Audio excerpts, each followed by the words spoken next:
नमस्कार, मैं हूं अभिषेक त्यागी। बीजेपी के हाथ लग गया एक ऐसा हथियार, भाई साहब विपक्ष में मच गया हाहाकार और लोग कह रहे हैं कि अब विपक्ष का हो गया बंटाधार। अब वो कैसे? दरअसल पिछले कुछ चुनावों को अगर देखें तो मैं आपको एक चीज ऐसी समझाने वाला हूं जिसे समझकर, देखकर, आंकड़ों के माध्यम से आपको समझाऊंगा तो आपको लगेगा कि वास्तव में बीजेपी के हाथ अब एक ऐसा हथियार लग गया है जिस हथियार का तोड़ विपक्ष के पास नहीं है। बीजेपी को एक ऐसी ताकत मिल गई है जो ताकत विपक्ष के लिए आफत बन गई है। बीजेपी अब जीत की पटरी पर ऐसे दौड़ेगी कि विपक्ष उसकी रफ्तार को रोक नहीं पाएगा। इसके पीछे की एक वजह है।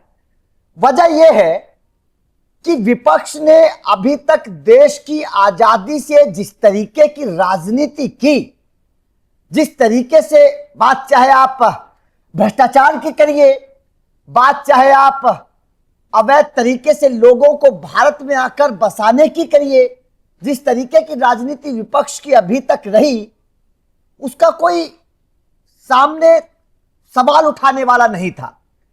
लेकिन बीजेपी ने जिस तरीके से पिछले 3-4 सालों में अपनी राजनीति को बदला है, अग्रेसिव किया है और जिस तरीके के फैसले किए हैं, उन फैसलों ने कहीं ना कहीं विपक्ष की नींद को उड़ा दिया है।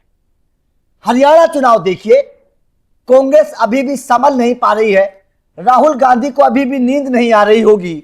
हरियाणा चुनाव का जिक्र राहुल गांधी हमेशा करते हैं क्योंकि उम्मीद थी कि हरियाणा में जीत जाएंगे, लेकिन विकास का मुद्दा काम कर गया, मोदी जी का चेहरा काम कर गया और उसके नाम पर ही बीजेपी को वोट मिले। और वोट मिले तो हरियाणा में बीजेपी ने सरकार बना ली, जबकि किसान आंदोलन के मुद्दे पर कांग्रेस चुनावी मैदान में गई थी, एंटी इनकम्बेंसी के मुद्दे पर कांग्रेस मैदान में गई थी, लेकिन हुआ कुछ नहीं, बीजेपी को जीत मिल गई। लोगों ने किसान आंदोलन के बावजूद बीजेपी को वोट दिया और इसमें कोई आप चाहे वोट चोरी के आरोप लगाओ, क्योंकि राहुल गांधी ने आरोप तो लगाए लेकिन उनका कोई आधार नहीं था। उसके बाद आप बिहार चुनाव की बात कर लीजिए, पूरा विपक्ष एक था। लगातार लोग कह रहे थे कि नीतीश कुमार की एंटी इनकम्बेंसी काम करेगी, विपक्ष को वोट मिलेगा, तेजस्वी यादव के चेहरे पर वोट मिलेगा और बिहार में विपक्ष को जीत मिलेगी। लेकिन हुआ क्या? सुपड़ा साफ हो गया पूरे के पूरे विपक्ष का और लालू प्रसाद यादव के तेजस्वी ढेर हो गए पूरी तरीके से। 26 सीटें आई हैं, कांग्रेस की 6, सिमट कर रह गया पूरा का पूरा विपक्ष, सिमट गया। ऐसी लहर आई। और यह लहर क्यों आई? क्योंकि विकास का मुद्दा था। लेकिन अब एक और मुद्दा बीजेपी के हाथ लग गया है। मुद्दा क्या? एक ऐसी ताकत, जिस ताकत का इस्तेमाल जब अमित शाह ने किया तो बिलबिला गया पूरा विपक्ष। वो ताकत क्या है? वो हथियार है एसआईआर। एसआईआर को मैं हथियार क्यों मान रहा हूं, इसको आपको समझना बेहद जरूरी है। दरअसल अभी तक हिंदुस्तान की राजनीति को अगर आप देखें तो कभी किसी पार्टी ने इस मुद्दे को एक बड़े लेवल पर नहीं उठाया, जबकि एक बहुत बड़ा मुद्दा था। यह मुद्दा ना केवल वोट के लिहाज से देखा जाना चाहिए, यह मुद्दा हमें इस लिहाज से भी देखना चाहिए क्योंकि जो बाहर के लोग आकर भारत में बस गए, क्या उन पर आप सुरक्षा के लिहाज से भरोसा करेंगे? नंबर एक बात। नंबर दूसरी बात, जिस तरीके का उनको सारी योजनाओं का लाभ मिलता है, क्या वो भारत के लोगों को का हक नहीं मान रहे हैं? दूसरी बात। लेकिन कभी किसी विपक्ष ने, किसी पार्टी ने इस मुद्दे को नहीं उठाया। उन्हें नहीं मतलब था सुरक्षा से, उन्हें नहीं मतलब था देश के लोगों के हक मारा जा रहा है, उनको मतलब नहीं था। लखनऊ से खबर आई थी 160 लोग नगर निकाय में नौकरी करते थे। अगर उनकी जगह भारत के लोगों को, लखनऊ के लोगों को नौकरी मिलती तो 160 लोगों को रोजगार मिलता। लेकिन 160 लोग कौन थे? बाहर के लोग थे। जैसे ही उनसे दस्तावेज मांगे गए वो रातों रात फुर हो गए, रातों रात भाग गए। कहां से आए थे वो? क्या कभी किसी ने उनके बारे में जानने की कोशिश की वे 160 लोग कहां के थे? अब अगर करोड़ों की संख्या में, लाखों की संख्या में अवैध लोग भारत से जाएंगे, जो घुसपैठिया है, तो करोड़ों लोगों को रोजगार मिलेगा, क्योंकि वो भी तो कुछ काम करते होंगे ना भारत में। तो ये एक बहुत बड़ा मुद्दा था। अब यही मुद्दा, क्योंकि मैं आपको थोड़े से आंकड़ों के माध्यम से आपको बता देता हूं कि 12 राज्यों में एसआईआर हुआ, बिहार चुनाव से शुरू हुआ।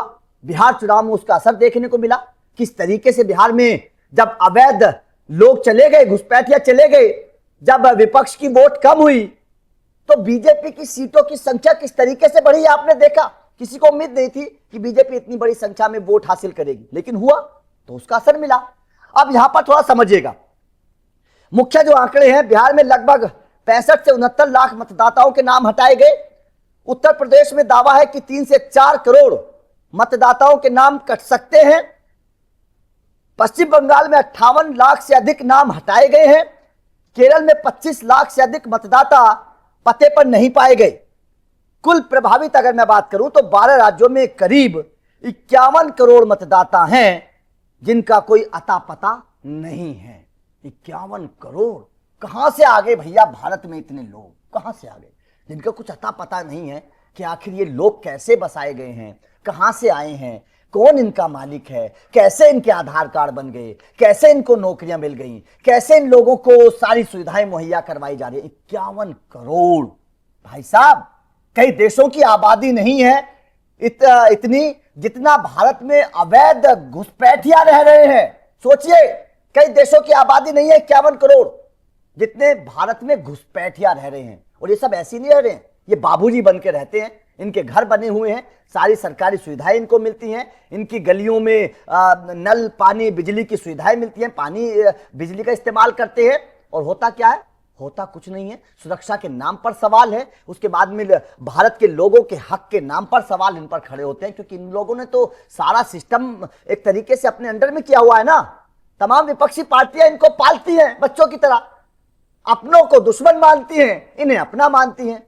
अपनों को हक दिलवाना नहीं है, इनको हक दिलवाना है, क्योंकि ये उनका वोट बैंक थे, ये इनका वोट बैंक थे।